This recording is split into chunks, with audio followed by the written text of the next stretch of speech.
गणपति बप्पा मोरया। भक्तों, जैसा कि आप सभी जानते हैं कि गणेश चतुर्थी से गणेश उत्सव शुरू हो गया है।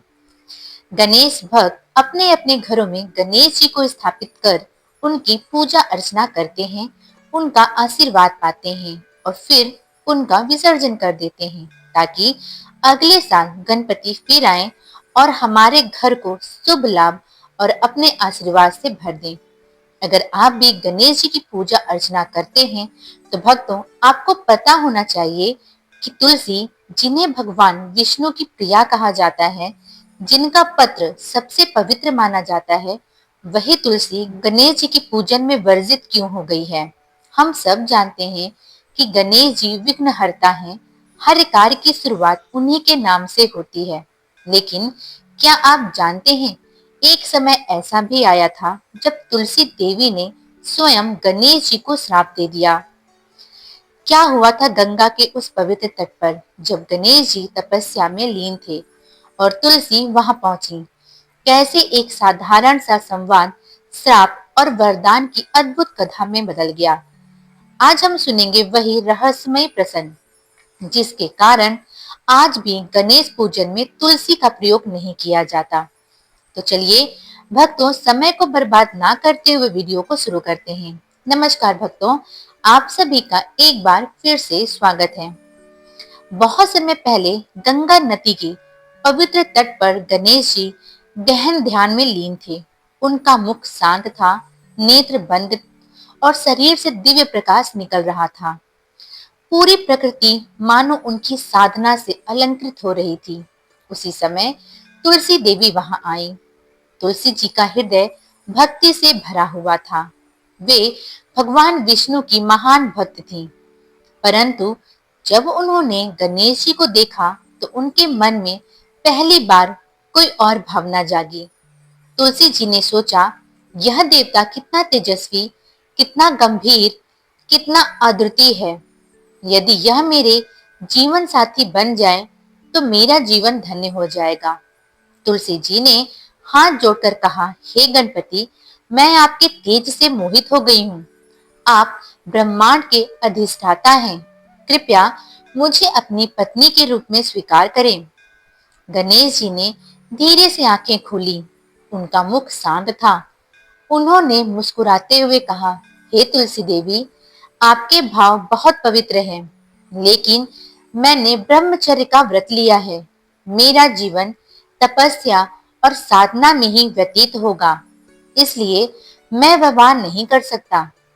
तुलसी जी यह उत्तर सुनकर विचलित हो गईं। वे बोली, हे विघ्नहर्ता, आप इतने तेजस्वी हैं, फिर भी विवाह का विरोध क्यों? आप संसार को दिशा देंगे तो आपके साथ एक संगिनी भी होनी चाहिए। मैं आपकी अर्धांगिनी बनकर इस यज्ञमय जीवन में सहायक बनूंगी। गणेश जी अब गंभीर हो गए। उन्होंने कहा, तुलसी, मैं समझता हूँ तुम्हारी भक्ति और स्नेह को, परंतु विवाह मेरे लिए संभव नहीं है। मेरा मार्ग अलग है। तुलसी का आग्रह अब जिद में बदल गया।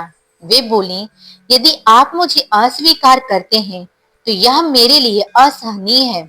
गणेश जी के बार बार मना करने पर तुलसी जी का हृदय क्रोध से भर गया। वे कांपती हुई बोली, हे गणेश, यदि आप मेरा प्रस्ताव अस्वीकार करते हैं तो मैं आपको श्राप देती हूँ। आपका विवाह अवश्य होगा। आप चाहे जितना ब्रह्मचर्य का पालन करें, पर एक दिन आप विवाह करने के लिए बाध्य होंगे। श्राप के ये शब्द गंगा तट पर गूंज उठे। वातावरण भारी हो गया। गणेश जी मौन होकर तुलसी की ओर देखते रहे। कुछ क्षण बाद गणेश जी बोले, हे तुलसी, तुम्हारे श्राप के अनुसार मेरा विवाह अवश्य होगा, लेकिन मैं भी तुम्हें श्राप देता हूँ। तुम विवाह के सुख से वंचित रहोगी और मेरे पूजन में तुम्हारा प्रयोग वर्जित रहेगा। युगों युग तक मेरे भक्त मेरी पूजा में तुलसी का पत्र नहीं चढ़ाएंगे। यह कहकर गणेश जी पुनः अपने ध्यान में लीन हो गए। तुलसी देवी अब शांत हो चुकी थीं, परंतु उन्हें अपने क्रोध पर गहरा पछतावा हो रहा था। उन्होंने हाथ जोड़कर कहा, प्रभु, मैंने क्रोधवश यह श्राप दिया, आप मुझे क्षमा करें।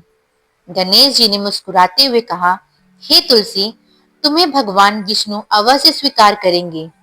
तुम उनके पूजन में सदा प्रिय रहोगी, परंतु मेरे पूजन में तुम्हारा प्रयोग वर्जित रहेगा। और तभी से यह परंपरा चल पड़ी कि गणेश जी की पूजा में तुलसी पत्र का प्रयोग नहीं किया जाता। जहाँ तुलसी भगवान विष्णु को अत्यंत प्रिय हैं, वहीं गणपति के पूजन में वर्जित मानी जाती हैं। गणेश जी का विवाह भी बाद में सिद्धि और बुद्धि नामक सत्य स्वरूपाओं से हुआ, जो ब्रह्मा जी की पुत्रियां थीं। इस प्रकार तुलसी का श्राप भी सत्य सिद्ध हुआ। तो भक्तों, यह थी वह कथा जब तुलसी देवी ने गणेश जी को श्राप दिया था। आज भी हम गणपति पूजन में तुलसी का प्रयोग नहीं करते और उसके पीछे यही पौराणिक प्रसंग छिपा हुआ है। आइए अंत में सब मिलकर कहें, गणपति बप्पा मोरया, मंगल मूर्ति मोरया। गणेश जी आपके जीवन से सभी विघ्न को नाश करें और आप सुख समृद्धि प्रदान करें। भक्तों, तो अगर आपको ये कथा अच्छी लगी हो तो वीडियो को लाइक कर दीजिएगा और चैनल में नए हैं तो चैनल को सब्सक्राइब भी कर लीजिएगा। मिलते हैं एक और वीडियो के साथ, तब तक के लिए धन्यवाद।